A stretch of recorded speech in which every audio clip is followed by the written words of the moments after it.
ছেলেদের TikTok account বিটিভির মতো, দেখার কেউ নাই। আর মেয়েদের টিকটক অ্যাকাউন্ট স্টার জলসা জি বাংলার মতো, দেখার লোকের অভাব নাই।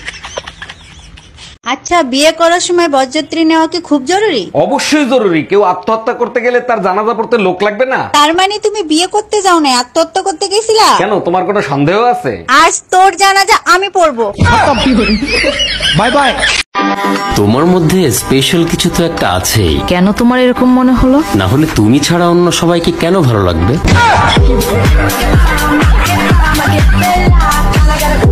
ঘরে এত শান্তি কে? বউর একটা ফোন দেই। এই কোথায় তুমি, কি করো? জাহান্নামের চৌরাস্তায় বসে লাল চা খাচ্ছি, তোমার কোনো সমস্যা? কতবার বলছি বাপের বাড়ি যাওয়ার আগে আমারে বলে যাবা। আচ্ছা, শ্রীলঙ্কার পতাকায় সিংহের হাতে তলোয়ার কেন? তুমি কি এই ব্যাপারে কিছু জানো? 2000 বছর আগে শ্রীলঙ্কার এক রাজা ছিল। রাজা অবিবাহিত ছিল, সে বিয়ে করবে, তার জন্য আশেপাশের যত রাজ্য ছিল সব রাজ্যে খবর দিল। সব রাজ্যের রাজকন্যারা একসময় এসে এক জায়গা হাজির হলো। তখন রাজামশাই সবার হাতে এক একটা করে গোলাপ ফুলের বীজ দিয়ে বলল, আমাকে যে সবার আগে গোলাপ ফুল এনে দিতে পারবে আমি তাকেই বিয়ে করব। কিছুদিন পর রাজকন্যারা এক এক করে গোলাপ ফুল নিয়ে হাজির হলো। এক সময় এক রাজকন্যা খালি হাতে হাজির হলো। তখন রাজা জিজ্ঞেস করলো, তুমি কেন খালি হাতে আসছো? তখন ওই মেয়েটা বলল, রাজামশাই আপনি যে গোলাপ ফুলের বীজটা দিছিলেন ওইটা আসলে গোলাপ ফুলের বীজ ছিল না, তাই আমি ফুল আনতে পারি নাই। রাজামশাই তার কথা শুনে খুশি হলো এবং তাকেই বিয়ে করছে। এবার আসো, শ্রীলঙ্কার সিংহের হাতে তরোয়াল কেন?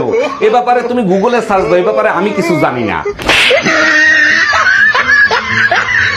আর আসতে পারি? আসেন। নাম কি? শ্রীমতী আভারানী পাকরাশি। শিক্ষাগত যোগ্যতা? Intermediate pass. এইচএসসি তে কি পাইছেন? করোনা। চাকরিটা কি হবে স্যার? আমি তো তোমার ভালোবাসায় আসক্ত ছিলাম, কিন্তু জানতাম না যে তোমার মায়া নেশার থেকেও ভয়ঙ্কর করে আমাকে তিলে তিলে ধ্বংস করে দিবে। এই তুমি কি জানো টুম্পা ভাবিদের বাসার সামনে মেয়ে ছেলেদের এত ভিড় কিসের? টুম্পা ভাবির শাশুড়িকে একটা গাধায় লাথি মেরে মাইরা ফেলাইছে। ও আচ্ছা, সবাই লাশ দেখতে আইছে এর জন্য ভিড় করতেছে। আরে না, সব মেয়ে ছেলেরা ওই গাধা কেনার জন্য ভিড় জমাইছে। তোমার মধ্যে স্পেশাল কিছু তো একটা আছেই। কেন তোমার এরকম মনে হলো? না হলে তুমি ছাড়া অন্য সবাইকে কেন ভালো লাগবে?